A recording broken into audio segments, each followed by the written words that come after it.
I caught my wife, Sarah, with another guy in our bed, and I kicked him out of the house. Man, this is gonna take a while to tell. So, I'm 44, and my wife, Sarah, is 39. We've been married for 11 years, no kids. We were both on the heavier side until a couple of years ago when I had a blood test. The results freaked me out. I was at risk for diabetes, gout, and high blood pressure. It scared me straight, and we both decided to get healthier. I dropped from 257 pounds to 187, and Sarah went from 183 pounds to 143. We were feeling great, and thankfully, I never developed any of those health issues. We started going to the gym pretty much every day. There was a trainer there, let's call him Brad, who worked as a coach. He was the one who really caught my attention because, well, he seemed to be interested in Sarah too. Now, I'm not the most muscular guy in the room, but I was getting in better shape. Sarah's a good-looking woman, always turning heads, especially now that she was getting in shape. She's got a nice figure, great legs, and well, let's just say she's more than well endowed. And Brad? Yeah, I caught him checking her out. More than once. The dude obviously loved to show off his muscles. I didn't say anything at first, but Sarah seemed to enjoy the attention. I don't know, maybe it was just me being paranoid. There was this one time when we were using the elliptical machines. Right in front of us, Brad took off his shirt and started doing some crazy workout, flexing in the mirror. I turned to Sarah with a look like, "Can you believe this guy?" But she wasn't looking at me, she was staring right at him, biting her lip. I'm not stupid. I saw him grinning back at her. It stung a little. I mean, I'm not a bodybuilder, but I was trying. We left the gym that day, and I made a comment about how Brad was showing off. Sarah said, "Really? I didn't notice." I told her, "You were staring." She shrugged it off and said, "I don't remember. I must have been thinking about something else." I dropped it, but I noticed they started chatting more at the gym. A few weeks later, Sarah was using the Smith machine for squats when Brad came over to help. He got way too close, putting his hands around her waist. I felt my blood start to boil. I stepped in and told him, "I've got this." Brad just flashed that grin and said, "No problem, buddy," and walked off. Sarah could tell I was pissed. When we got home, she called me immature and jealous. I told her Brad was hitting on her, and she denied it, but said she didn't want to be rude. We argued for a while and finally agreed to switch gyms. We changed gyms, but things between Sarah and me started to get tense. She was upset with me for not trusting her. About 3 months later, a big job opportunity opened up for me, but it meant I'd have to work in the afternoons. We talked about it, and I took the job, so we started going to the gym at different times. I went in the mornings, and she went in the afternoons. That's when things really started to go downhill. Her attitude toward me got cold, and she barely talked to me anymore. I'd send her texts, tell her I missed her, and share memes, but the replies were short and unenthusiastic. I started to get worried, so I suggested couples therapy. She said I was the one who needed therapy because of my trust issues. I was so desperate to fix things that I even started to think maybe it was all my fault. I went to therapy for a year, but nothing changed. We weren't intimate anymore, and Sarah was always too tired or not in the mood. I checked her phone, nothing suspicious. I checked her car for a hidden phone, nothing there either. I looked at her location history, and it was just the usual: house, work, gym. But then, she stopped going to the gym. For 8 months she hadn't set foot in there. One day, I was talking to Mr. Johnson, the security guard at our condo, and he casually mentioned that he had seen a guy, Brad, coming to give Sarah a massage. It took a second for that to sink in. I was floored. I asked Mr. Johnson if he had a video of the guy, and sure enough, it was Brad. I didn't waste any time. I took the day off and started investigating. I followed Sarah to the mall where the gym was, and I saw Brad waiting for her. They were laughing, hugging, and acting like a couple. It was like a punch in the gut. They walked a few blocks and then went into a residential area. I tried to follow, but the guard stopped me and asked if I needed help. He said they looked like newlyweds, but that was all he could tell me. I tried calling Sarah, but she didn't pick up. I noticed that Sarah hadn't been at the gym in months, and I realized that the night before was the last night we'd slept in the same bed. I went home and called my dad. I told him everything, and he was furious. He told me to get evidence, so I started taking steps to gather it. It was clear that my marriage was over, and I needed to have everything in order for when the time came. Hey everyone, I'm back with an update. Get ready for some juicy details. You'll enjoy this as much as I do. Before we dive in, I'd like to cover a few points first. First, I want to thank everyone who reached out with advice, congratulations, or just to let me know you care. I've read about how supportive this community can be, but it's the first time I've really felt that level of care from strangers. From the bottom of my heart, thank you. Second, as you may have noticed, English is my second language, so I might have messed up a few sentences or mixed up prepositions. Apologies for that. Also, I mistakenly said, Jane was doing sit-ups. She was actually doing squats. Oops. Third, for those of you who think my story is fake, that's your choice. But I hope my experience can help someone else the way others have helped me. Fourth, about how I dealt with the AP, affair partner, it wasn't some fancy ninja move. It was just a quick chop to the throat. Honestly, I was lucky I reacted before Baldy did. Not gonna lie, seeing him on the floor coughing felt amazing. Fifth, some readers found a post I made in Ask Reddit about a month before D-Day. It never got posted because I didn't understand the community rules, but it's irrelevant now. Here's the quick summary. Jane and I had been trying for kids for 10 years. In year 8, we saved up enough to try 3 times at the best reproductive clinic in the country. All 3 attempts failed. Jane started her affair during the 3rd round.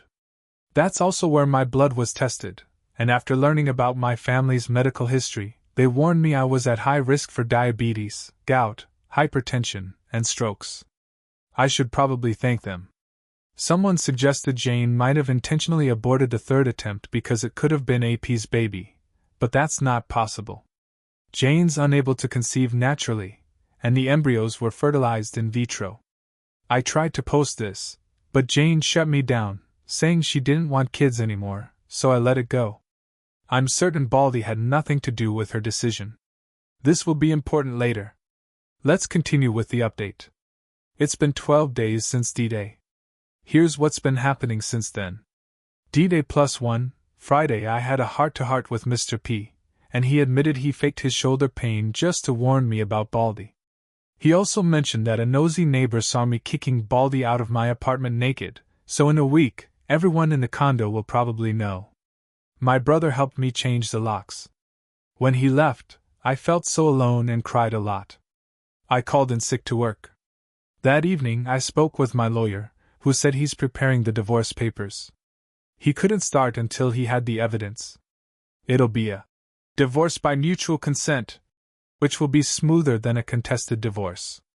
He also advised me not to share the video. Jane will be served in 2 weeks. My sister-in-law called, but I told her to ask Jane why we're divorcing. D-Day +2, Sat my sister-in-law came over, and I showed her the video. I drove her home and saw Jane's car when we got back. I still felt crushed, so I cried some more. D-Day +3, Son, I went to see my parents.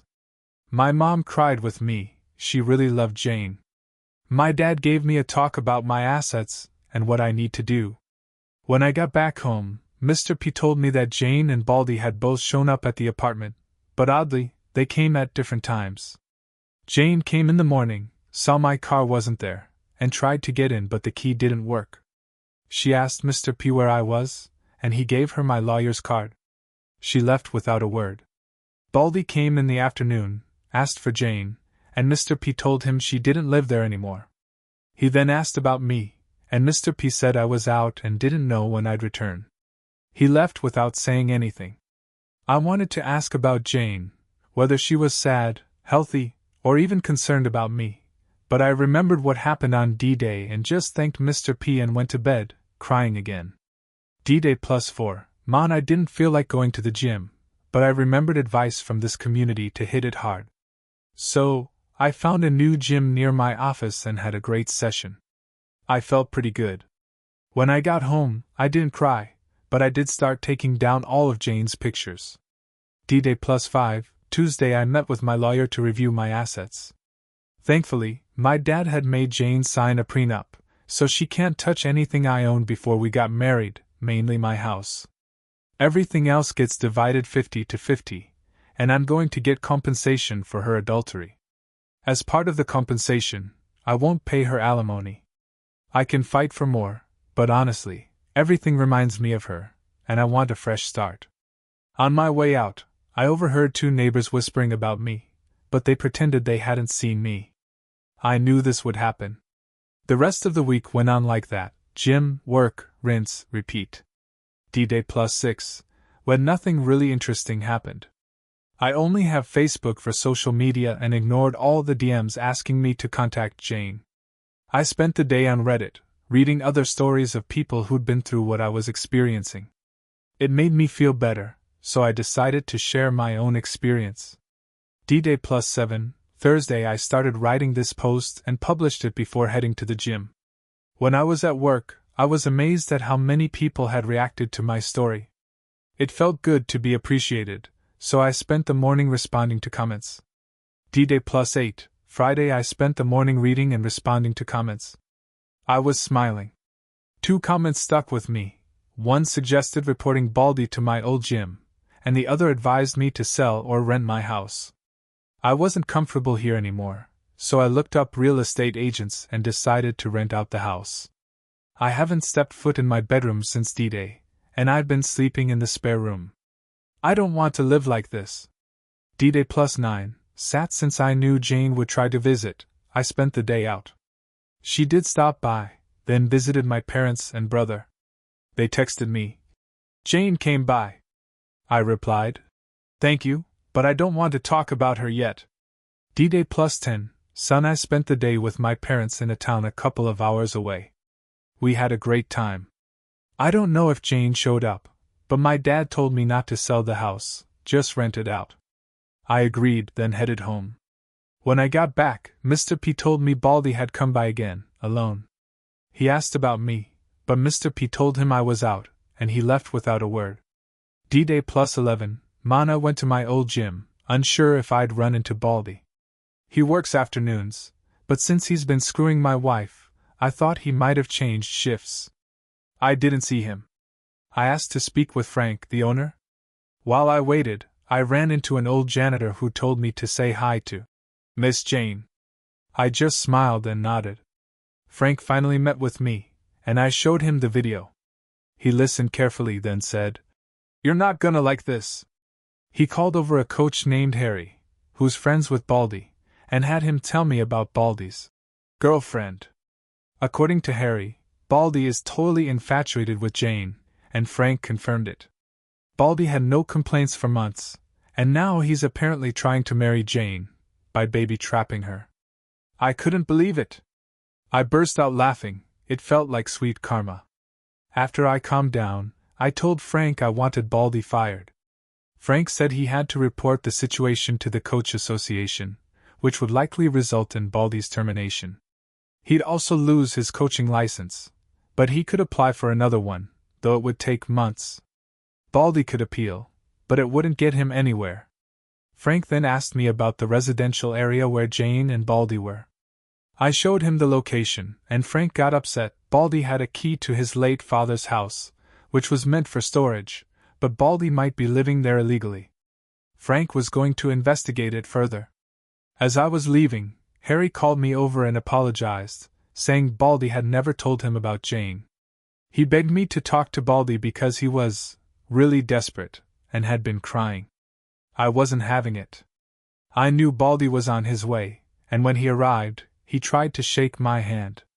I crossed my arms and glared at him. We exchanged words, and I made it clear he wasn't sorry for anything. I told him I wanted what was coming to him. Frank came in at that moment, and Baldy was escorted out. D-Day +12, Tuesday. I'm ready to face Jane now, and honestly, I'm still grinning while I type this. How've you all been? Hey everyone. I didn't expect to be updating so soon, but something important came up, and I want to share it with you all.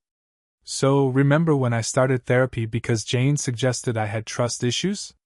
Well, turns out that's not the case. I'm actually just one step away from being really gullible. But what the therapist noticed is that I've got a lot of insecurities, mainly tied to my past with weight issues. As far back as I can remember, I've always been the chubby, nerdy guy. I wasn't the boyfriend type, just the best friend. I didn't have my first real girlfriend until I was 18, and she dumped me a week later for someone better looking. I went to an engineering high school where there were very few girls, so my romantic life didn't have much going on. My next relationship was in my 20s, and it was with a toxic girl who blamed me for everything, even things like the weather. She really messed with my head and made me feel guilty for just existing. After that, I started working because my family was struggling financially, and I didn't have another relationship until I met Jane in college. Before my most recent session with the therapist, we talked a lot about my feelings regarding not having kids. She really helped me get my priorities straight. Here's the order she helped me figure out. Myself, everything about me, including physical health, gym, eating right, mental growth, learning, studying, and my morals, beliefs, ethics. The people I live with, Jane at the time. Family and friends. Work. Leisure and entertainment.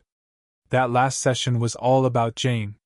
The therapist asked about my plans, and I told her I was going to divorce Jane.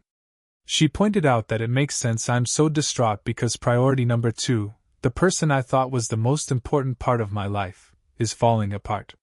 She said I'll likely go through stages similar to grieving a death: denial, anger, bargaining, depression, and acceptance. I had to Google those stages because I forgot them. Right now, I'm in the bargaining stage, constantly asking myself things like, what if she's truly remorseful? Or, what if we're one of those couples who survives infidelity? But deep down, I know I can never trust her again. It would eat me alive, wondering what she's doing when I'm not there. It would be pure torture. Depression is a scary stage for me, though. It can push me back to unhealthy habits, like gaining weight again. So, I'm focusing even harder on the gym and keeping an eye on my diet. I hope this info helps others who might be going through something similar. I've been keeping myself really busy lately. I applied for a promotion at work, something I could have done a while ago, but it requires a lot of travel, and honestly, I think it'll help me heal to be away for a bit. On top of that, I've been looking for a new place to live, and I found a small apartment that's just perfect for me. I've already paid 3 months' rent in advance, so I'll be moving in as soon as I can. I haven't seen Jane since D-Day, or Baldy since that Monday when I'm pretty sure he got fired. On a brighter note, one of my neighbors, a woman in her 50s, ran into me in the condo elevator. She mentioned she hadn't seen Jane around lately, and I told her that we're growing apart. That's when she casually mentioned she was having a dinner, and that her single niece would be visiting for a few days, and I was invited. It took me by surprise, but it looks like I might be back on the market. My attorney had told me that Jane was going to be served last Friday, but with some festivities happening in my country, she ended up being served on Sunday morning at my in-laws' house. The very next Monday, someone, I assume it was Jane, slid a letter under my door. It was 3 pages, front and back, written by Jane. In it, she explained what led her to cheat. Now, here's where we meet the second villainess in this story, a coworker of Jane's, who we'll call Flirty. I've met her a few times at work events, like Christmas parties or anniversary celebrations. She's really thin, almost too thin, and usually wears heavy makeup. She also seems to think that every man wants to sleep with her. One time, she even told Jane that I was staring at her. I did glance at her once because I couldn't help but notice how unhealthy she looked, with her ribs sticking out. Anyway, according to Jane's letter, when Jane lost weight, Flirty approached her and suggested they should become best friends because they were the 2 hottest women at work. That's when the manipulation started. Flirty made Jane feel like she deserved a better man, she was entitled to it. She told Jane I was a pathetic man who would try to control her now that she was looking good. When the incident with the Smith machine happened, Flirty said, "See? Didn't I tell you? He wants to own you more than be your husband." Jane bought into it, and for months she resented me because of Flirty's influence. At one point, when we started going to the gym at different times, Jane ran into Baldy at the mall. He approached her, and she admitted she had a crush on a guy like him before we even met. They went out for a bite and flirted. Jane showed Flirty Baldy's picture on Facebook, and Flirty told her, "You'd be an idiot if you didn't sleep with him. He's a Greek god, and your pathetic husband doesn't compare." Jane had the chance, and she took it. Baldy took her to his place, which just happened to be near the mall where they ran into each other, though she didn't know it was Frank's dad's house. All this happened about 9 months ago. Flirty, being a pro at cheating, coached Jane on how to cover her tracks, how to use a work code to hide Baldy's contact info, how to delete her location tracking history, and even how to change her phone password without making me suspicious. Jane noticed that Baldy hated it when she talked about me, so as a form of punishment, he'd leave hickeys on her body. That's why she started wearing pajamas to bed, claiming it was because it was cold. Baldy would trash talk me, but Jane wouldn't play along. Meanwhile, Flirty kept telling her she was entitled to this romance, and that I deserved to be cheated on because I was a beta. During those months, Jane says she enjoyed the thrill, the danger, and the sex with Baldy, but it also hurt her to see me trying so hard to be a better husband while knowing I was in pain because of her actions. It was easier for her to ignore me and continue enjoying the pleasure Baldy gave her. Then D-Day came, and I completely blindsided her. She thought I was oblivious. I'm going to write this part just like she did in the letter. I was in shock, and I covered myself with the blanket out of pure instinct. When I reacted, I saw you pushing and kicking Baldy out of the room and the house. When I heard you close the door and come back, I didn't know what to say. I've never seen you this angry before. Then you said I've never hurt you, and I never will. That's true. In all the years we've known each other, you've never hurt me, not even when we found out it was my fault we couldn't have children. After that, she heard me crying in the spare room. She wanted to comfort me, but how could she? At the main door, there's a mirror where we check ourselves before heading out. She looked at herself, but she couldn't bear what she saw. When she got in her car, she broke down and thought, "What have I done?" Baldy called her that night, but she blocked him. She didn't get home until around midnight, 2 hours after the drama, with her house being about 40 minutes away. She was scared to tell her sister-in-law what had happened because her sister-in-law is older and has a very strong character.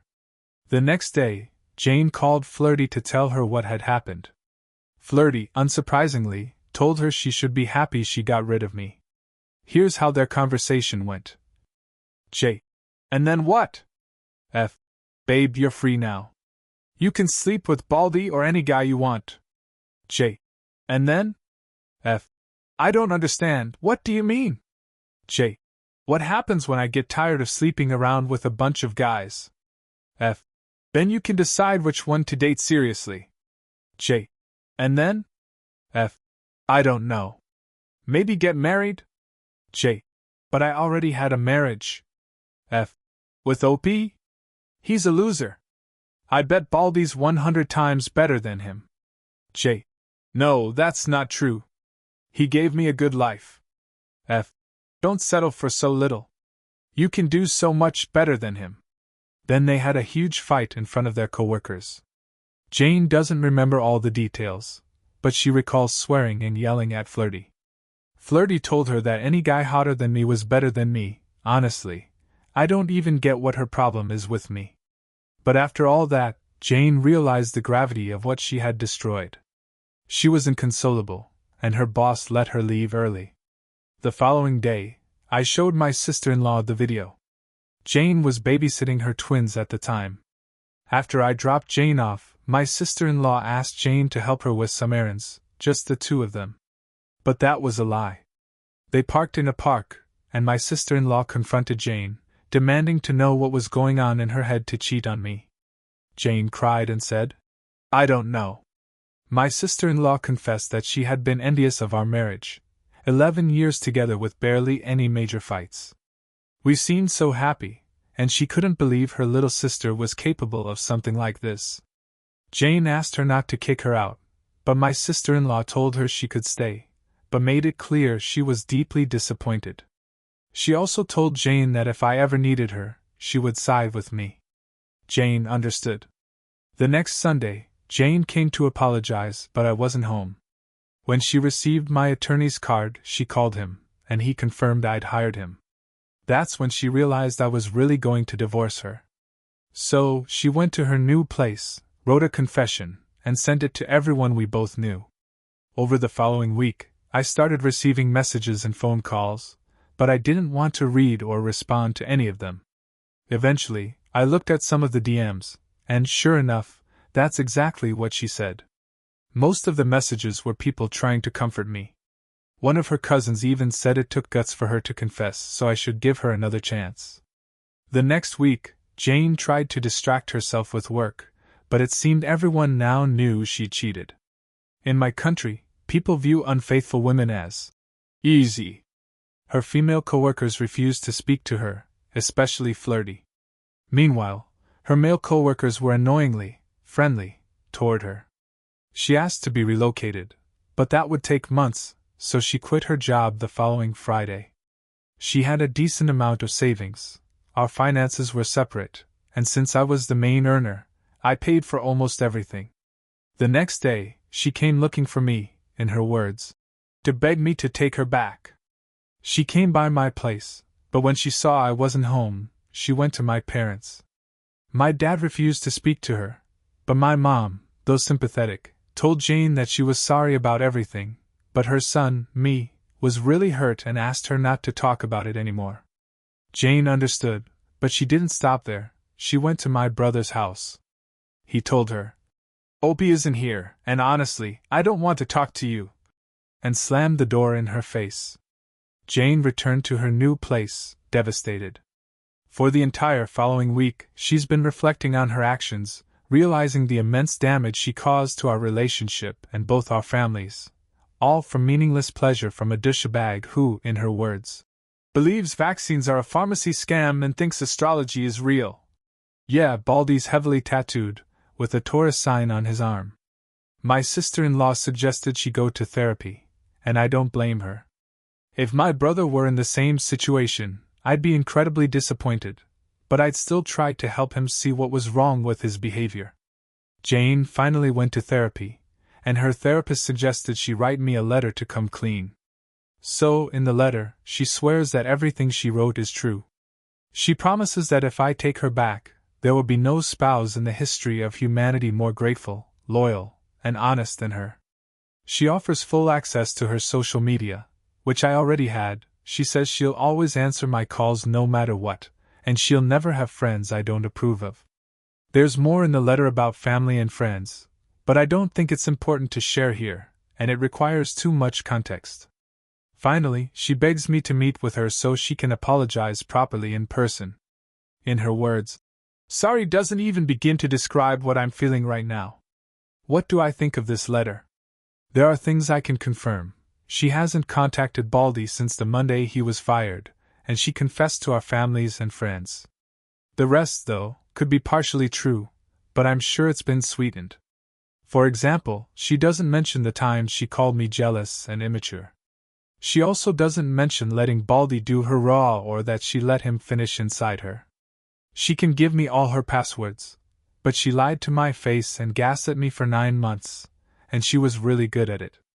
I don't want to be her jailer. As I've said before, I'll never trust her again. Every time I see her face, I'll see Baldy's nape in front of her. I won't be her second option, nor will I be her doormat. I haven't replied yet, but I'm thinking of seeing her next weekend. Hey champions, I'm back. First off, a huge thank you to everyone who reached out. I've been quiet for a while, and honestly, I needed the time to clear my head. And I finally got it, so thank you again. These last few days have been rough. For those of you curious, yes, I did meet up with Emma. No, I didn't respond to her letter, but I'll explain how that happened. It was a dumb mistake on my part. So, here's what went down. A few days after my last post, I ended up having an anxiety attack. My therapist said it was because I had so much stress bottled up. My life had changed so drastically, and I didn't have time to adjust mentally. It was a 180-degree turn, and my mind couldn't keep up. This was my first time experiencing something like this. At first, I honestly thought I was having a stroke. My heart was racing, I was sweating, and panic just clouded everything. My coworkers freaked out and called an ambulance. Looking back, if I hadn't been so terrified, I probably would have enjoyed the ride to the hospital. I honestly thought I was about to die. The paramedic kept telling me, "Sir, it's just a panic attack. Everything will be fine." But I couldn't focus on his words. All I could think was, I'm going to die. They sedated me at the hospital, and I started feeling sleepy and better. I could answer questions like my name, my age, what day it was, until I passed out. When I woke up, guess who was sitting next to me?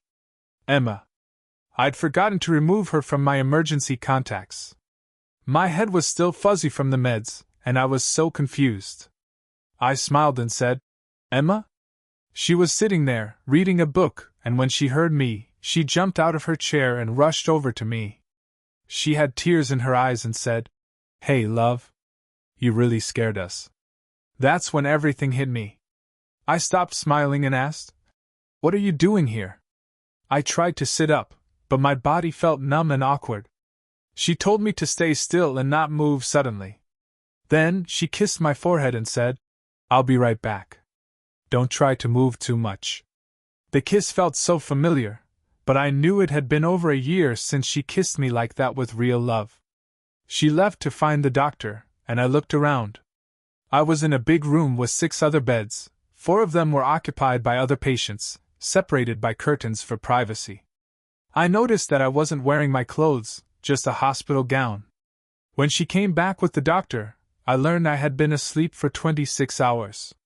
The doctor explained the anxiety attack, and when he asked if I was on any medication, both Emma and I answered almost at the same time.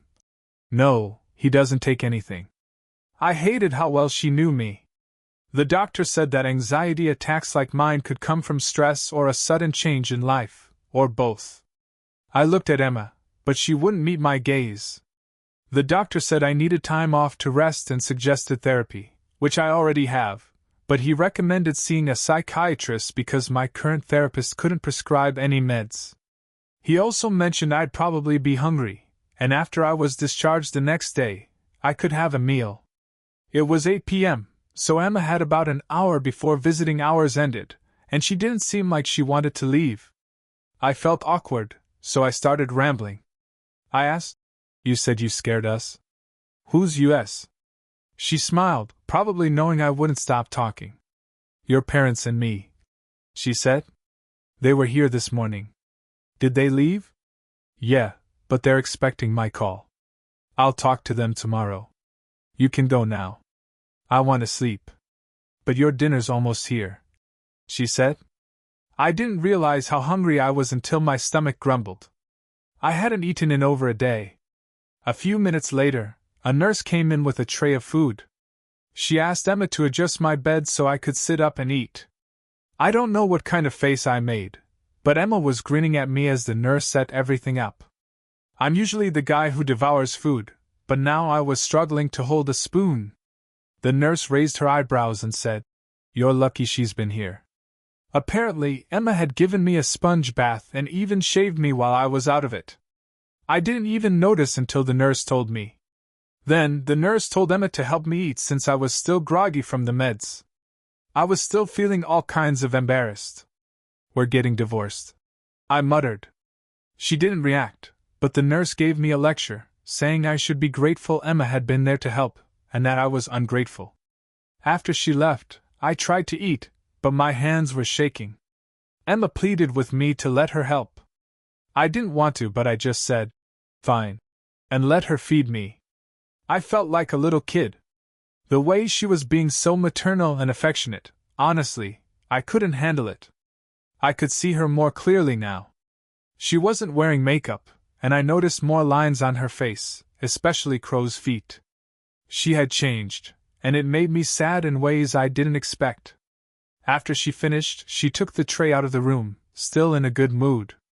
But I saw a guy across from me, probably in his 50s, eyeing her as she walked out and back in. Not surprised. She's still very pretty, and he was looking like I wasn't even there. I didn't want to feel like I owed her anything.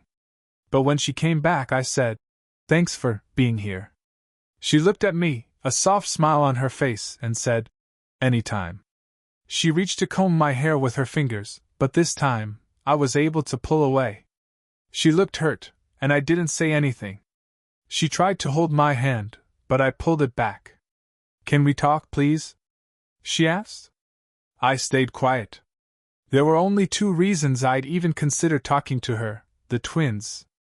I love them like they're my own kids. They're the closest thing I have to children. Emma and I had supported them for so long, and I didn't want anything to interfere with my relationship with them. I haven't seen them since everything blew up, and I miss them. So I finally said, "Okay, let's talk." At the condo. "I'll contact you soon." She offered to take me home the next day after I was discharged, but I said no. I told her I'd have my parents pick me up. She seemed to get that and didn't press it. Before I left, she noticed I was looking for my clothes. She opened a cabinet and handed me my phone, looking guilty. I didn't care if she'd gone through it. We didn't need words to understand each other anymore. We'd been together too long for that. I texted my parents, and they called immediately. While I was on the phone with them, the nurse came to remind Emma visiting hours were over. She whispered in my ear, "I know you'll keep your word. I'll be here when you're ready. I love you." She kissed my hair before she left. I don't know why, but I felt a lump in my throat. My dad always said, "A man is only as good as his word." And I couldn't break it now. I asked my parents about what happened after I passed out. Apparently, one of my coworkers had shown up to give them my medical info, and that's when they saw Emma's name as my emergency contact. After that, they called her. Emma didn't tell them about the divorce. She gave them a ride home, and that was the last time she saw them that day. The next day, my parents drove me to my new place. I had already started moving in a week before the attack. It was an old apartment, but it was mine. I've bought the essentials: furniture, fridge, stove, a bed, and cleaning supplies. It felt good to finally have a place of my own again. I even bought a nice jacket for Mr. P, to thank him for his support. I promised I'd visit him soon. I didn't go to my neighbor's dinner. I'm just not ready to date again, and I need to heal more. At my new place, I spent some time reflecting. I realized I met with Emma to get closure. I need to understand what happened, but I also need to make it clear that there's no chance of us getting back together. I'll divorce her, but I want to stay cordial for the sake of the twins and my in-laws. They've been good to me, and I don't want to lose that. My boss gave me 5 days off to recover. I didn't feel like staying home, so I went to the beach for a few days to just clear my mind. I realized something during my time away. I do love Emma, but not the person she is now. I love the woman who used to get excited for Pizza Fridays, the one who supported my dreams. The woman who held me when life was tough.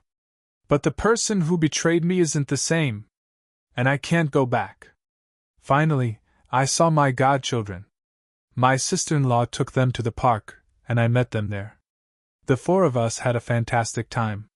It felt good to have that light-hearted moment, especially after everything. Last weekend I met with Jane. Honestly, it went pretty much how I expected, lots of pleading and tears on both sides. To my surprise, though, she didn't blame me. She admitted it was all on her. Before meeting her, I had another session with my therapist to go over my anxiety attack and the conversation I was about to have with Jane. She suggested a series of steps for me to move forward. Hit rock bottom. Identify and take control of your emotions. Focus on self-improvement. Take a break, literally. Be constructive. Most of you champions advised me to keep my emotions in check, and I'm doing my best. I know I'm bound to feel angry, sad, or anxious, but I can't let those emotions cloud my judgment, especially since I'm prone to having another anxiety episode. My therapist showed me some breathing techniques that have really helped. Now, let's talk about last Saturday. I asked Mr. P to check if Jane was alone, and when she showed up, she was alone and absolutely stunning. She wore a new short dress and high heels she usually hates, but knows I like on her. I won't lie, my heart skipped a beat when I saw her. She smiled at me when I opened the door, and it looked like she was genuinely happy to see me. I stayed calm and kept my expression neutral. She opened her arms, expecting a hug, but I just gestured for her to come inside. I offered her tea, chamomile, which she loves, and made myself a coffee. We sat across from each other, with the table between us. I pulled out my phone and started recording. I tried to take notes, using boxing metaphors, but it felt too crude and long-winded, so I'll just give you the summary. After some awkward small talk, I could already feel the discomfort building. She mentioned she'd read my posts, and the waterworks started. She told me that Jane, who hurt me, was gone, and that the whole affair fog was real. She couldn't believe what she did to me. I told her I thought her letter was sugar-coated. She said everything in it was true, but I made it clear that I didn't buy the idea of brainwashing her. She's too smart for that. Then I raised my voice, telling her, "No, Jane, you are not allowed to be silent. Tell me the truth. I know more than what you wrote in your letter." That's when she finally admitted she wanted to sleep with Birdbrain.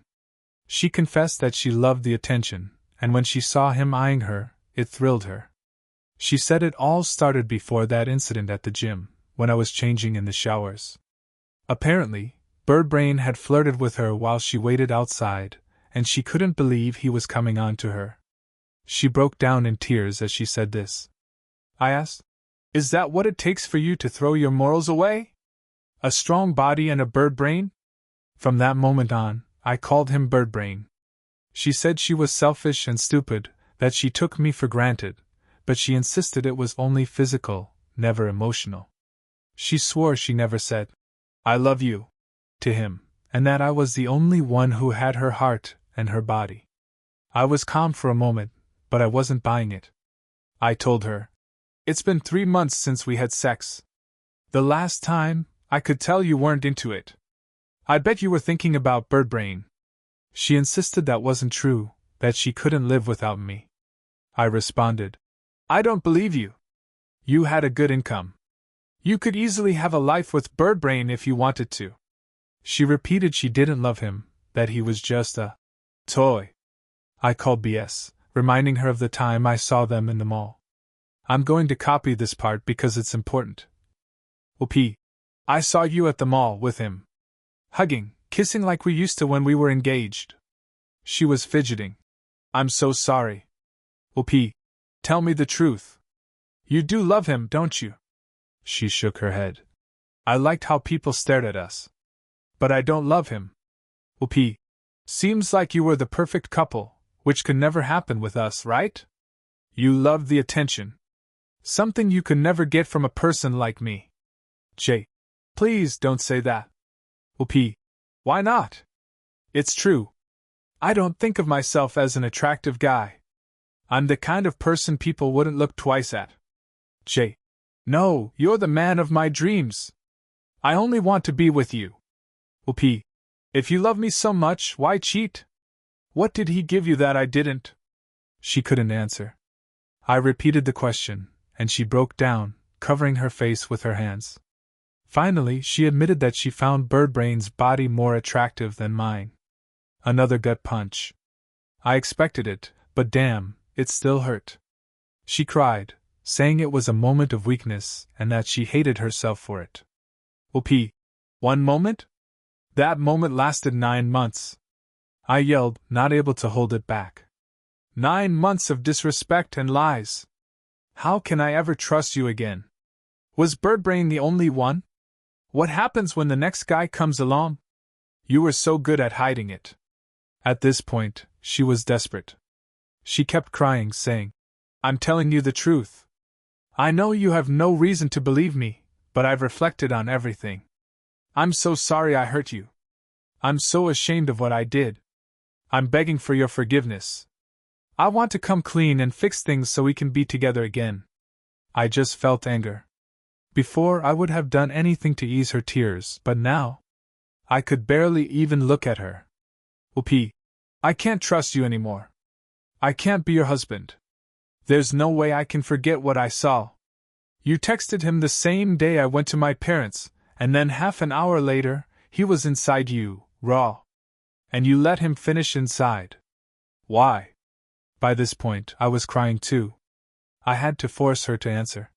She said it was to excite Birdbrain more, and she thought it didn't matter since she couldn't get pregnant. My throat tightened and I asked, What else? She couldn't look me in the eye anymore. She whispered, He made me beg him to finish inside. That hit like an uppercut. I couldn't speak for what felt like forever. That's when I hit rock bottom. We both cried, and Jane just kept saying, Forgive me, please. She tried to grab my hand, but I pulled it away. Then, she told me that after the first time Birdbrain finished inside her, she started avoiding intimacy with me. She felt dirty and didn't want to taint me. I was disgusted. She swore that from then on, Birdbrain had become more demanding, threatening to tell me everything, thinking Jane belonged to him. I couldn't even speak anymore. I felt like I was being gutted. But I also knew this was something I needed to hear. I needed to know how deep this betrayal went. She went to the bathroom, and I took a moment to breathe. I confirmed, without a doubt, that I couldn't take her back. I was disgusted, yes, but also oddly relieved. My mind was finally telling me, it's over. You can move on now. When she came back from the bathroom, I told her I needed space and time. She said she understood. Before she left, she asked if I would ever forgive her. I told her I didn't know, but I appreciated her honesty. She hugged me, and I didn't return it. She cried, her tears wetting my neck, and swore to me in the name of my late father-in-law that she would never cheat again. She said she was done with Birdbrain, and would devote her life to making it up to me. She even promised to gain weight again so I'd be sure she was committed. I told her she was talking nonsense. We had both made big efforts to lose weight. She said therapy had made her realize she was a narcissist and an attention junkie. I gave her a key to the condo so she could grab her things. And then, she finally left. I thought I'd cry a lot more, but honestly, I felt a sense of relief. It was like my mind was telling me, now you can move on. I lay down and thought a lot about everything. I skipped a meal because I wasn't hungry. But in my mind, I finally accepted that the love of my life was gone. And I got my closure. Hey again, champions. I just want to thank all of you for the DMs and comments asking for an update. Unfortunately, depression has really kicked in. But let me walk you through everything. A lot has happened over the last few months, and today, February 17th, marks the official end of my marriage. I'm a single man again. But let's rewind to October 2022. At last, I got a real taste of life as a single guy. I've been spending a lot of time at my parents' place learning to cook. I've always enjoyed cooking, but now I'm really diving into it. Last weekend, I baked bread for the first time. It didn't come out perfect, but it tasted amazing. My goal is to bake a cake for my godchildren's birthday next March. I'll need to practice a lot before then. Also, I've realized something. I can't stand anything to do with cheating anymore. Have you seen the show The Office? It used to make me laugh so hard, but now? All the cheating, gaslighting, and manipulation, especially when they try to pass it off as romance, just doesn't sit well with me. I can't tolerate it. I honestly bet none of the writers have ever been cheated on. I had a conversation with my lawyer, and he mentioned Birdbrain's lawsuit. That got me thinking, and I decided it was time to talk to Frank.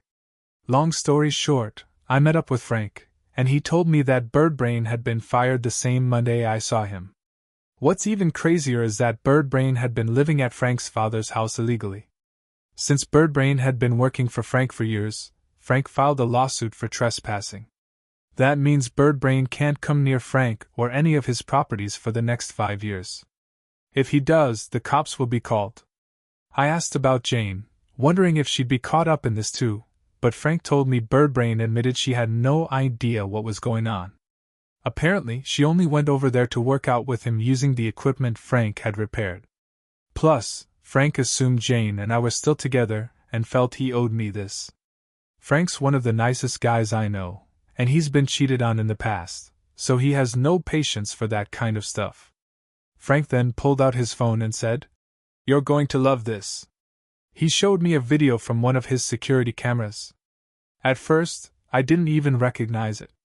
It was a shot of the gym's cafeteria, and there was only one table occupied. A man was sitting with his back to the camera, and then a huge, muscular figure walked into the frame. I recognized Harry immediately. He was walking towards the man, and I asked, "Is that?" Frank nodded. Harry put his hand on Birdbrain's shoulder, and I could see Birdbrain cover his face with his hands. They were definitely talking, and then both men walked out of frame. But before they did, Birdbrain's face came into full view. His eyes were red, his face was sad, and tears were streaking down his cheeks. The video ended as they walked away, and Frank and I both started laughing. I said, "I'm making that my screensaver." The video had been taken the day before Birdbrain was fired. On another note, I had my first session with a psychiatrist. He said I'm showing signs of depression, probably a mix of anxiety and insecurities, and prescribed me a mild antidepressant to take daily until our next session. Honestly, at the time, I didn't feel much different. Also, I started kickboxing lessons. My coach told me I have good reflexes, but there's a long way to go. Meanwhile, Jane took everything from the condo. She even took the big wedding picture. One of my brother's friends gave me a suggestion. I should convert the living room into another bedroom and turn the dining room and kitchen into a shared space. That way, the condo would have 3 bedrooms. So, I hired someone to take care of it. My lawyer told me that Jane had hired her own attorney, and they requested a meeting. I asked what I needed to do, and my lawyer told me to just play along. He'd handle all the talking, and I just needed to agree, unless they made unreasonable requests. If that happened, he'd ask for a break to discuss it. The meeting took place the following week at Jane's attorney's office. Jane showed up looking stunning, but she was unnervingly quiet, trying to steal glances at me. After the introductions, her attorney, a man in his 50s, said that since I had already refused to pay alimony, they wouldn't bring up the issue of her adultery. My lawyer said that was fine as long as it was noted in the record, which Jane's attorney reluctantly agreed to. Then we moved on to splitting our assets, which went pretty quickly since I didn't want anything, and Jane had already taken everything she cared about. We didn't have expensive stuff, so it was a simple process.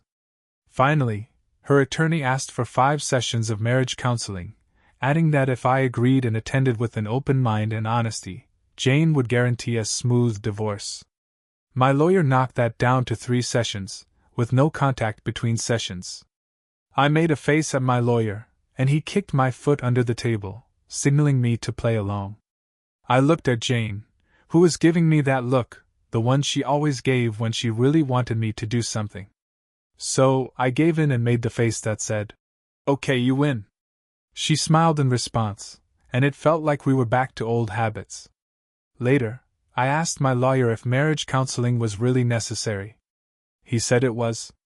The judge who would be assigned to our case might side with Jane, seeing her attempt at reconciliation as a positive sign, or they might agree with me and disregard it. So, attending marriage counseling was a necessary risk. I reminded him that she was the one who cheated, but he said I had already asked for compensation, and the judge would probably overlook her adultery. The judge had the power to finalize the divorce right then, or they could order more counseling and a period of reconciliation. It felt like we were flipping a coin. In mid-October, we attended our first counseling session. We sat on large sofas, facing each other, with Dolores, the counselor, positioned between us. After hearing the background of our divorce, she asked us what we both hoped to achieve. I explained that I wanted to be amicable but still intended to divorce, while Jane expressed her desire to reconcile. Dolores asked Jane for her thoughts on my goal, and Jane shared that she didn't want the divorce, revealing that she'd never stopped loving me. I was about to argue, but Dolores requested that I remain silent. Next, Dolores asked me what I thought about Jane's goal. I responded that I didn't believe we could reconcile because I no longer trusted her, and I suspected she was in love with her affair partner. Jane attempted to speak up, but Dolores asked her not to interrupt. Then, Dolores turned to me and asked why I felt that way. I explained how Jane had gaslighted me, how she had been giggling the day before D-Day, and how she had seemed eager to get rid of me on that day. When it was Jane's turn to speak, she swore she didn't love Birdbrain, the affair partner, and had never told him. "I love you." She claimed she barely spoke to him, even though he constantly sent her messages. She even mentioned not knowing personal things about him, like his birthday.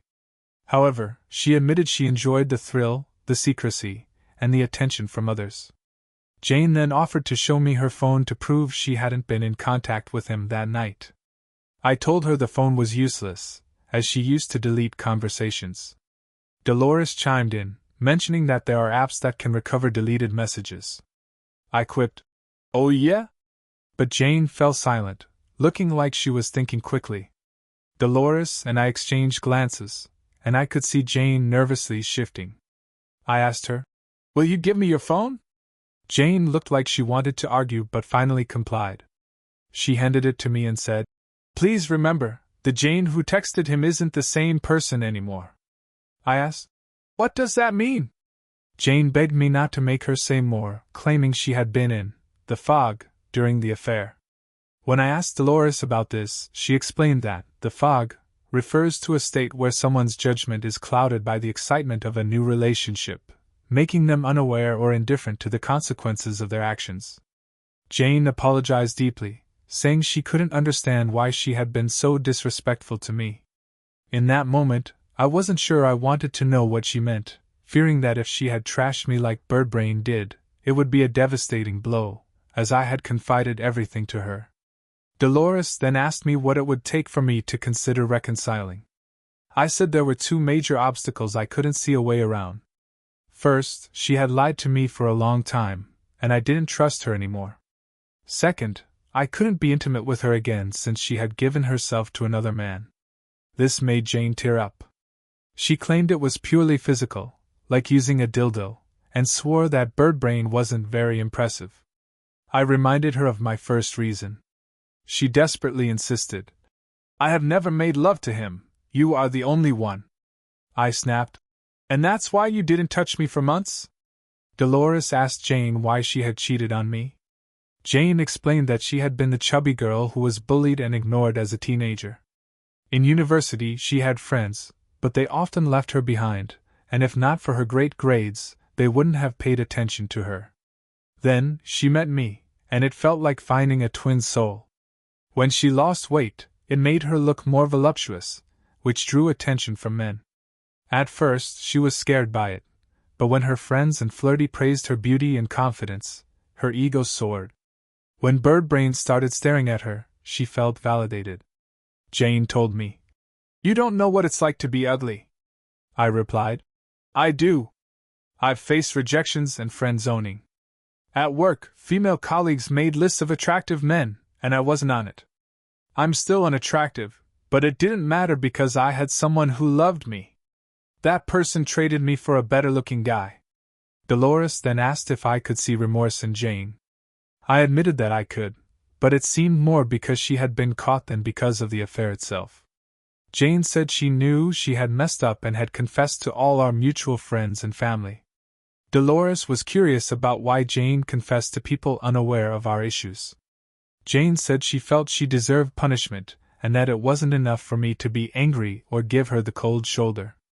Many people had berated her, and she had lost friendships, but she took those bitter consequences if it meant I might consider reconciling. I was speechless. Dolores pointed out that most cheaters try to hide their actions, But Jane hadn't done that.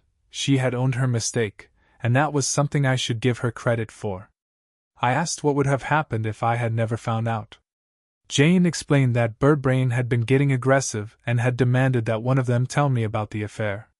He had threatened something would happen to me, and Jane had been scared of him. In her words, "I think you finding out was the best thing that could have happened. It made me realize how messed up I was." I told her I knew Birdbrain was in love with her, and she already knew that. That's why he hated me, trashed me, and tried to make her disrespect me in my own house. Dolores asked, "What does your wife gain by asking for marriage counseling if she's so in love with Birdbrain? Wouldn't she be eager to divorce you sooner? Why is she putting in all this effort?" I didn't have an answer. Jane wasn't dependent on me financially. She had a good job and could easily find another one if she wanted. I finally said, "Let's say we reconcile and live together again. What happens then? I doubt everything you tell me. Every time I'm not looking, I'd suspect you. It would be torture for me." Jane responded, "I know it would be hard, but I'd never give you reasons to doubt me." I retorted, "You wouldn't for now, but what about in 2 years when the dust settles? When I start to trust you again, and some other guy catches your eye or stares at you?" Jane knelt in front of me, looking me in the eyes, and said, "I'd never hurt you again. The 2 most devastating experiences I've had were when I received the divorce papers and when I thought something had happened to you when they called me from the hospital. If you give me another chance, I'll always remember these 2 times I thought I lost you and devote my life to making us happy." I was at a loss for words, so I scoffed again. The session ended there. At home, I checked Jane's phone. I noticed Birdbrain was still blocked. I unblocked him, and a flood of messages appeared. "Babe, are you okay? Babe, call me. Babe, I'll come to your house to check on you unless you call me first. Babe, where are you?" I bought an app to recover deleted messages. I was nervous, and when I retrieved the earlier messages, I didn't find Jane being disrespectful, though there were some sexting exchanges.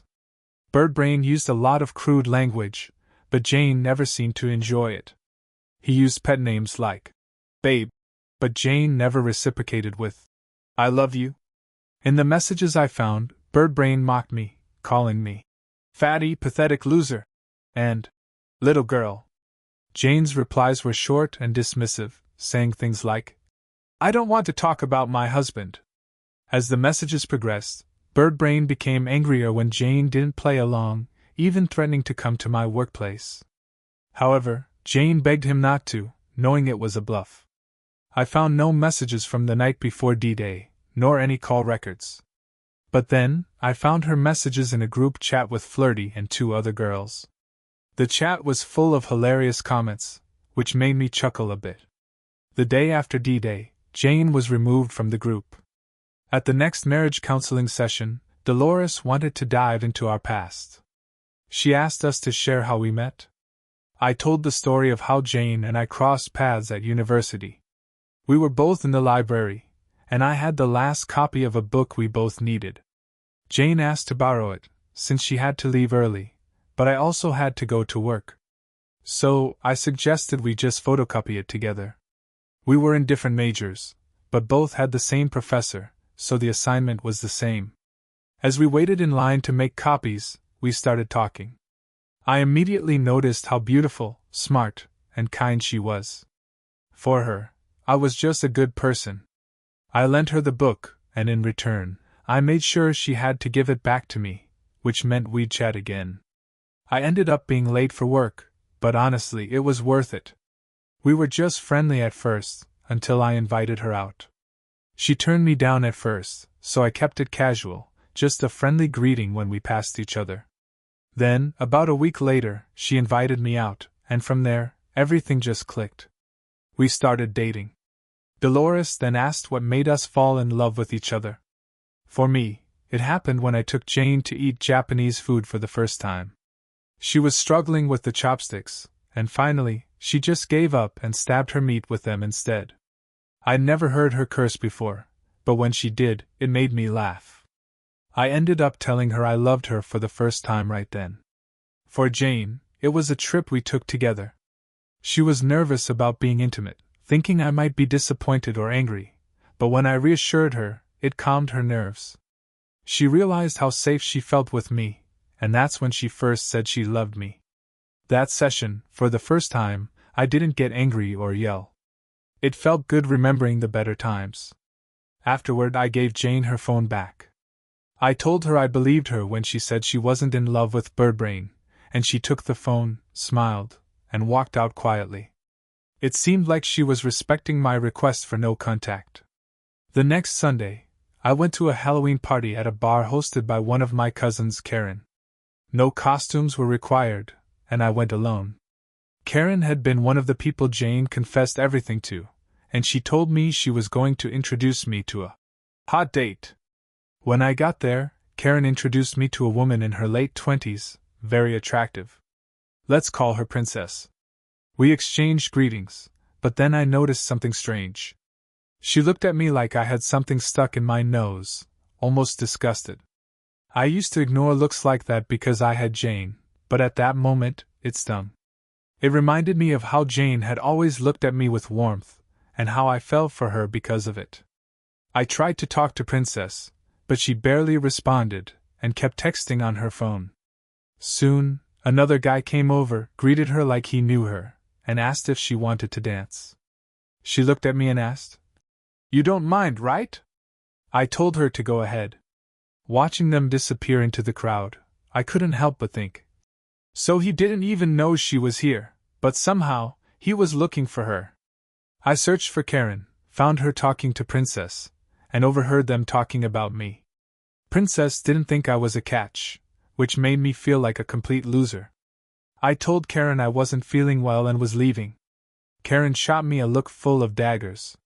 When I got home, the familiar dark thoughts came back. I'll be alone forever. I'm unattractive. I'll never find love again. I had another anxiety attack. My therapist had given me tools for moments like this, so I climbed into bed, buried myself under the covers, and cried for what felt like forever. The next morning, I woke up feeling like I had no energy. I didn't even go to the gym. I was exhausted, barely made it through the day, and realized my depression had kicked in. Later, Karen sent me a message apologizing for her friend, but I ignored it. I tried going to the gym, but I couldn't even finish my session. I was drained. The next few days passed in a fog of sadness. I took my godchildren trick-or-treating, tried to be cheerful, but when I got home, the dark thoughts crept back in. Our third and final session took place a few days later. I tried to put on a brave face, but Jane noticed immediately. She asked if I was okay, and I pretended I was fine. But then she stared at me with concern and said, "That's a lie. I can tell you're not fine." She asked Dolores if we could reschedule because she could see how off I was. Dolores asked me how I was feeling. I didn't want to seem weak in front of Jane, but I had to admit I wasn't okay. Jane, sensing it, sat next to me and asked, "What's wrong?" She took my hand, and for the first time in a while, I didn't pull away.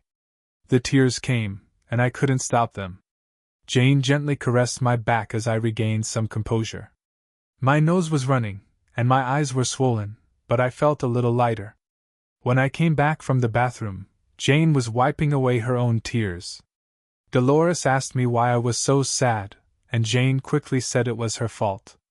I reassured her it wasn't about her. It was about my own insecurities. Jane stopped crying, held my face gently in her hands, and looked me in the eye. She told me she hated when I said I was unattractive, reminding me of the things she loved about me. Then she added, "When I undressed you at the hospital, and you were only in your underwear, the nurses and I were thinking, hubba hubba." It made me chuckle, and I felt a little better. She said I was in better shape than she remembered, even though I had lost some muscle from everything going on. Dolores, who had been quietly watching us, finally spoke up.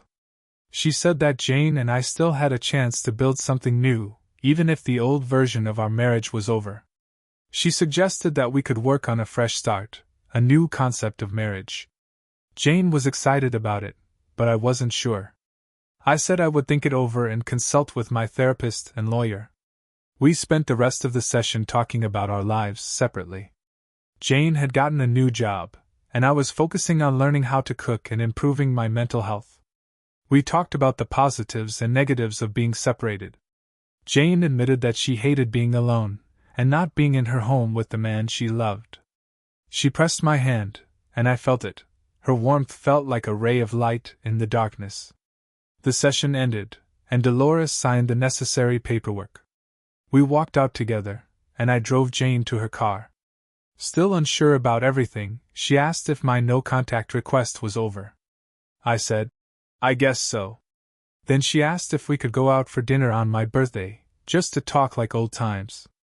I agreed, but set some boundaries: no kisses, no excessive touching.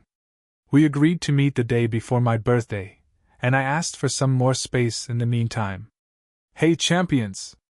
I'm back with the final update. I just want to say I appreciate every one of you. Seriously, it's because of you that I've got a clearer vision of what lies ahead for me. To all of you anonymous strangers who dedicate your time to helping others heal, thank you from the bottom of my heart. This place might suck in a lot of ways, but within the shared pain, I've found some of the kindest souls who give a helping hand just because they've been through it themselves. You all are amazing. After meeting Jane and setting a date, I was left with a lot of confusion about how I felt. To be honest, I had to read my own post to remind myself of what she had done. It almost felt like someone else had written it. I found myself thinking that what she did wasn't so bad, and that she was genuinely remorseful. But then, I watched that video of her with Birdbrain again. I wanted to feel angry, but all I could feel was emptiness. I reached out to some of you privately for advice, and that's when I learned about this thing called reconciliation fog. It's this state where we end up doing the pick-me dance, forgiving cheaters and excusing their actions. I was deep in it, caught up in my depression and low self-esteem. Thankfully, I had 2 weeks before my date with Jane.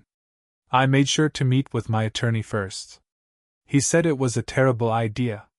He advised me to only meet with Jane if both our attorneys were present. I told him it was important to me, that it would be my litmus test. He warned me. What if she's recording this to use as evidence of reconciliation? I wasn't sure of my next move, so I told him I needed to see for myself. He wasn't convinced, but he told me if I still wanted to move forward with the divorce, I should avoid any talk of reconciliation or affection. I nodded, understanding the gravity of his advice. In the first week, I had appointments with my therapist and psychiatrist. My therapist suggested adopting a pet to help with the depression, and I absolutely loved the idea. For some reason, animals just seemed to like me, so I went to a shelter and brought home a dog. Her name is Samantha, and she's a medium-sized mixed breed. She's so joyful and smart, and I went a little crazy buying everything she could possibly need: toys, a leash, a collar with her name, a nice warm bed.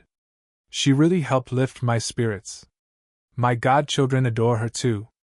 Meanwhile, my psychiatrist doubled my antidepressant dosage and prescribed something for my compulsive thoughts. My therapist, psychiatrist, and parents all gave me the same advice: do what makes you happy. But even with all that support, I still didn't know what would truly make me happy. What I needed was something, or someone, to snap me out of this haze. And it came from the last person I ever expected, Abraham, my kickboxing coach. I hadn't attended the last 3 classes after Karen's Halloween party, and Abraham was clearly pissed at me. He caught me in the showers and asked, "Is everything okay?" I said, "Not really," and started talking to him about my depression. He told me he had a son who was going through the same thing, and he invited me out for beers. So, after class, we went to a bar nearby. I spilled everything about Jane and Birdbrain, and Abraham was disgusted. He said pretty much everything you all have been telling me, to stop letting her off the hook. He listened, and then cut through my wall of feelings. He said, "Speak your mind. What do you want?" I was unsure what to say, but he pushed me again. "What's on your mind? I don't care about your feelings, tell me what you want." I opened my mouth like a fish, but nothing came out. He looked exasperated and said, You really need to man up. After paying for the drinks, he told me, You're going to be born again. The next day, I showed up early for class. Abraham was already there, and he handed me sparring gear. He told me to meet him in the ring. I had never sparred before. I'd only practiced on a punching bag. Abraham told me to punch him. I threw a punch, and he almost laughed. Is that all you've got? He asked. I felt embarrassed, especially with other students watching. I tried again, but he blocked me easily and pushed me back. I tripped and fell on my butt, and he said, Your determination is weak. He helped me up and repeated, Man up! I heard someone chuckling, and it pissed me off. I took it more seriously, but no matter how many times I tried, I couldn't land a punch. Abraham told me to come back the next day. You're not giving your all, he said. Show yourself what you can do. That stuck with me all day. The next session, Abraham had someone film the sparring with my phone. I couldn't land a punch, but we watched the video afterward. I looked clumsy, slow, and weak. I could dodge some of his strikes, but my reactions were slow and panicked. I felt humiliated. Abraham told me, You need to man up. You need to show me what you're capable of. I admitted to myself I hadn't been putting in enough effort. That night, I watched the video over and over, analyzing my moves, and figuring out how to improve. I was so focused on proving myself to Abraham that I didn't think about my problems or my date with Jane. By the 5th session, I could predict some of his moves, but I was still slow. The crowd watching was getting bigger. Later, I found out they were betting on me. By the 7th day, it finally happened. I saw his fist coming at me, and in that split second, I knew exactly what to do. My body moved with precision and speed, and I punched him in the ribs. It was a moment of pure clarity, but then everything went black. The next thing I knew, I was on the floor with Abraham shouting, Give him space! I could hear the buzz of excitement as I slowly regained my senses. My nose was bleeding, and I asked, What happened? They were all excited, talking over each other. Abraham apologized and told me, You did it, man! Sorry, it was just a reflex. The kid filming showed me the moment I landed my punch, but Abraham had reacted quickly, hitting me in return, and I passed out for a few seconds. It took a week to land that punch, but I finally did it. I joined the group, shouting, Hell yeah! I was on cloud 9. Abraham raised my hand like I'd won a match, and everyone cheered. It wasn't just a punch, it was a victory I needed more than any therapy, medication, or advice. After that, my confusion, sadness, and doubts all started to fade away. I had reached the final stage of acceptance. In the days that followed, I poured more effort into my training, and I made decisions the old me would have agonized over. I'm going to change my look, my car, and start doing things I've been too scared to try, like learning to dance or playing a musical instrument. And yes, I'm getting my first tattoo. The day before our date, Jane texted me. I confirmed the time and place, and she quickly replied, Don't be late. I felt a surge of confidence, something I hadn't felt in a long time. We met at her favorite restaurant, just like old times. She looked amazing, as always. I, on the other hand, had kept it simple, a jacket, t-shirt, jeans, and my hiking boots. I think she was pretty confident in herself too. I smirked, and without thinking, started recording with my phone. The conversation flowed smoothly, and I kept my emotions in check. It was like talking to an old friend. I didn't feel the anger or resentment I had when we last saw each other. It was just friendly. Platonic, at least from my side. She asked how I was doing, and I told her I felt a lot better now. She seemed surprised. Then, she asked what had triggered my insecurities, so I explained the whole princess drama. She got angry at my cousin Karen, just like I had. Jane also mentioned she could never be okay with seeing me with another woman. I told her, I'm ending a messy relationship with my crazy wife, referring to her in the past tense. She caught the hint, I got that idea from one of you guys, so thanks. Then, she called my wife a slut, and suggested I get away from her. We both laughed. Those were the moments I missed, just talking for hours without any tension. The conversation shifted, and Jane told me one of my coworkers had asked her out. I laughed because I knew exactly who she was talking about. That guy had a habit of eyeing up attractive women, and it wouldn't surprise me if he'd been checking Jane out too. She said she turned him down, but he got mad about it. Then she mentioned flirty, and asked, "Do you know what's her deal with me?" I asked, "What's her issue with me?"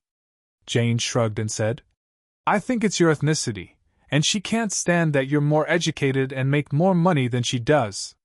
She also revealed that Flirty was apparently dating 2 guys seriously at once. Jane seemed puzzled by that, but it didn't surprise me much. We kept talking about Birdbrain. Apparently, he tried to convince Jane to run away with him by calling her from a different number. She swore she just listened to him, and eventually hung up. He's gone to another state now. I shared some choice words about him, and she agreed, calling him a liar and a loser. Then Jane asked about that time Birdbrain and I met. I told her that seeing him all apologetic had boosted my confidence. I was angry, so I had no problem threatening him. She asked me to repeat what I said, so I did. Jane's eyes widened, and she even licked her lips. She told me she had goosebumps. She'd never seen me so aggressive before, and I could tell she liked it. Then she got flirty with me, asking if I wanted to stuff the muffin, our old euphemism for being intimate. This was it. The moment I had been waiting for. Jane moved in close, as if to kiss me, and that's when it hit me. All that anger and resentment I'd been carrying just flooded back. My body reacted before I could even think. I pulled my face away and, in a low, stern voice, told her, "No." She immediately apologized, but I just smiled and told her it was time to leave. It was getting late, and I still had to walk Sammy. I paid for the meal, and we left. She didn't have a car with her, so she asked if I could drive her home. I was hesitant but figured I might as well put myself in the situation to say no again. When we reached my place, I could hear Sammy whining and scratching at the door. Before I could go inside, Jane got serious and asked, "OP, will you ever forgive me?" I told her, "I already have." She asked, "Then why won't you take me back?" I smiled and said, "What are you talking about? We're friends." Jane looked offended. "Are you friend-zoning me?" she asked. I laughed and punched her lightly on the shoulder. To my surprise, she didn't look upset. Instead, she smiled with sparkles in her eyes and said, "You finally touched me." She took a step closer and asked, "Can I hug you?" I wasn't expecting that, but I said, "Sure." She practically jumped into my arms, and it felt so familiar. Her body fit perfectly between mine, her perfume was just like I remembered, and her long, wavy hair tickled my nose. I hugged her back, but then she begged, "Let's get back together." I pulled back and said, "No, Jane. We're getting a divorce." She stared at me, like she didn't quite believe me. She didn't take it well at all and started making a scene outside my apartment. I tried to calm her down, but she was frantic, begging me to take her back. She cried, telling me how she had changed and how much she wanted to make me happy. I couldn't hate Jane. She had been my best friend for so long, and we had shared so many wonderful memories together. But that didn't change what she had done. I had fallen out of love with her. I could see our nosy neighbor peeking out the window, so I quickly guided Jane inside. Sammy was curious about her, and Jane started petting her while I warmed some soy milk. She calmed down a little, but then she asked me, "Do you still love me?" I said, "Just as a good friend. Not as a partner, not anymore." She shouted, "Why not?" I told her, "I've changed, Jane. I'm not the same person I was. I've finished mourning our marriage." She was mad, called herself stupid, and cursed Birdbrain. Then she suggested a few options: a period of reconciliation, an open marriage for me, or maybe being FWB. I told her she was being unreasonable. Then she asked, "What do you want from me?" I replied, I want you to be happy with whoever you choose, and I'll move on and find happiness on my own. She asked if there was another woman in my life, and I said not yet, but maybe someday. She covered her face with her hands and started crying. Sammy sat next to her, offering comfort with a paw on her leg. I realized it was time to take her dog for a walk. Jane came with me, but she was quiet, just walking beside me. At the dog park, I took Sammy's leash off, and she ran off, sniffing and rolling around in the grass. Jane sat next to me and finally spoke. She said, "I'll never find love again." I told her, "Yes, you will. There are plenty of fish in the pond." She then told me about two coworkers who had asked her out, both of them married. I asked, "Have you reported them?" She said it wasn't an option because they had just asked to go out for drinks, and it seemed innocent from HR's perspective. I asked if she was sure about their intentions. She said both of them had their eyes glued to her breasts. "So yeah, I'm sure." She then pulled out a picture of us and said she put it on display like some kind of asshole repellent. I couldn't help but laugh. But she didn't laugh. She said she really thought she'd be alone forever, stuck with losers. She'd lost the love of her life and couldn't have children. Then she asked if I'd marry again. I told her, "I don't think so. I may not believe in marriage again." I didn't mention that I did want to have children, though. I sent the audio to my lawyer, and a few days later, he told me he didn't find anything that would suggest reconciliation. It was just some pointless small talk that would be a waste of time if presented as evidence. He also mentioned that referring to Jane in the third person was a smart move, since it made it sound like I wasn't speaking directly to her. On my birthday, most of my extended family reached out, texting and calling to see how I was doing. I went to my parents' house where my brother and his wife were already there. Jane showed up with all my in-laws, and we all played games, ate, and enjoyed a massive, delicious cake my mom made. She's the best cook ever. No drama, which was a relief. My mother-in-law was in a good mood, despite being confused and sometimes forgetting the twins were her grandkids. It was just a really great day. When we cut the cake, I realized something. I'd gotten everything I wanted. My godchildren are still in my life, I've forgiven Jane, and my depression is almost gone. Since then, a lot has happened. In mid-December, I dated a single mom who tried to convince me to adopt her incredibly annoying child. It was a hilarious disaster. If there's a place to post about awful dates, I'd love to share that one. One of my tenants even asked me to be her sugar daddy, which was a laugh. I also got my first tattoo on my shoulder. It's an Aztec eagle warrior, a symbol of my heritage and ethnicity. If anyone has a problem with my appearance, I'll just shrug it off and keep being me. I'm a decent, hardworking person. The Aztec eagle warriors wore helmets made from the heads of royal eagles, which in my country symbolize freedom, honesty, and strength. By the end of December, Jane quit her job. Apparently, one of the coworkers who had been harassing her was a big shot at the company, and HR was gaslighting her, so the best option was to quit. I spent Christmas with the twins and her family. Jane's accepted that we're done, but she's still annoyingly friendly with me. In January, I decided to try out Tinder. One of the kickboxing guys helped me set up my profile. I didn't get many likes, but I ended up contacting a junior high teacher. She's witty and funny, and we started dating. Sadly, I know it's not going to last. She doesn't want kids, she's into gaming, which I can't stand, waste of time, and she wants me to quit kickboxing because it's too violent. As you know, my divorce was finalized on February 17th. Jane texted me, saying, "I know this is not the end for us." A few days later, my sister-in-law told me that Jane had entered the depression stage. She begged me to talk to her because she listens to me. She stopped working and became very skinny, sleeping most of the day and refusing to attend therapy unless I reached out. She wants me to contact her more often, but I told her that's exactly what's making her feel worse. She needs to let me go. And that's it. I feel like I'm on the right track now. I'm studying hard for the promotion that will allow me to travel, and I'm still doing well at the gym. I haven't sparred with Abraham again, but the guys at the gym have been asking me to help them out. I've finally got what I wanted, peace with my ex, and I didn't lose my in-laws, who I still consider my family. My godchildren still love me, and I love them like my own. I couldn't stand the thought of losing them.